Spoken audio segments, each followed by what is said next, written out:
Albert Einstein once said, everybody's a genius. But if you judge a fish by its ability to climb a tree, it will live its whole life believing that it is stupid.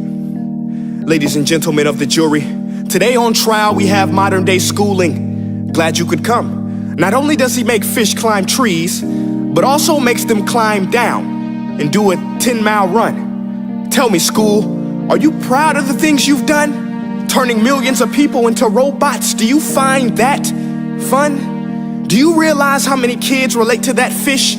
Swimming upstream in class, never finding their gifts, thinking they are stupid, believing they are useless? Well, the time has come, no more excuses. I call school to the stand and accuse him of killing creativity, individuality, and being intellectually abusive.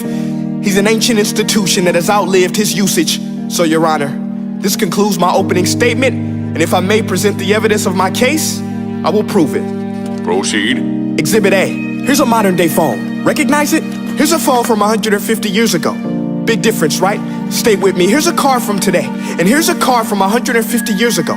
Big difference, right? Well, get this. Here's a classroom of today, and here's a class we used 150 years ago. Now ain't that a shame? In literally more than a century, nothing has changed. Yet you claim to prepare students for the future? But with evidence like that, I must ask, do you prepare students for the future or the past? I did a background check on you and let the record show that you were made to train people to work in factories, which explains why you put students in straight rows, nice and neat, tell them sit still, raise your hand if you want to speak, give them a short break to eat, and for 8 hours a day, tell them what to think. Oh, and make them compete to get an A letter which determines product quality, hence grade A of meat.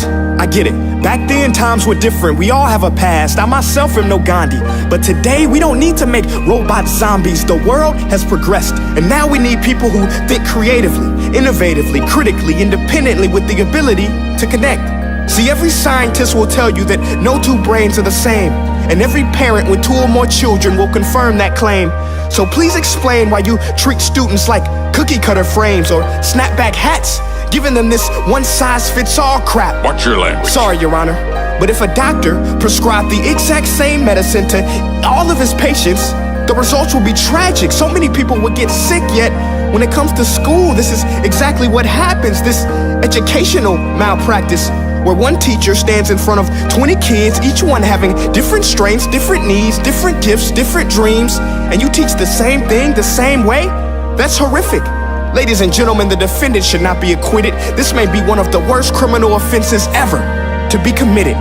And let's mention the way you treat your employees. Objection. Overruled. I want to hear this. It's a shame. I mean, teachers have the most important job on the planet, yet they're underpaid? No wonder so many students are short-changed. Let's be honest, teachers should earn just as much as doctors, because a doctor can do heart surgery and save the life of a kid, but a great teacher can reach the heart of that kid and allow him to truly live. See, teachers are heroes that often get blamed, but they're not the problem.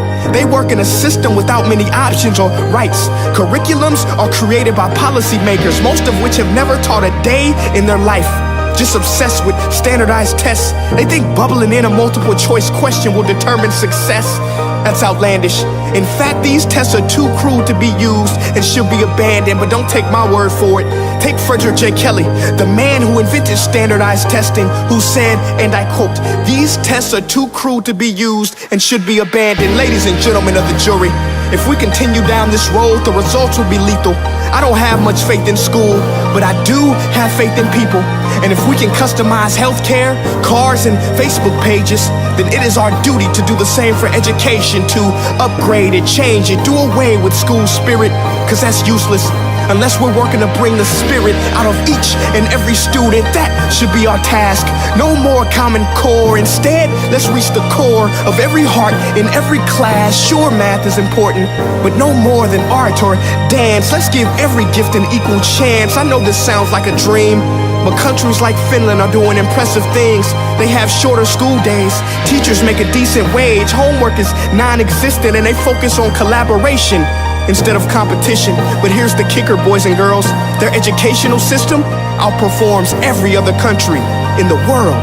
Other places like Singapore are succeeding rapidly. Schools like Montessori, programs like Khan Academy. There is no single solution, but let's get moving.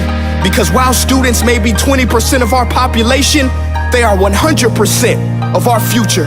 So let's attend to their dreams, and there's no telling what we can achieve. This is a world in which I believe, a world where fish are no longer forced to climb trees. I rest my case.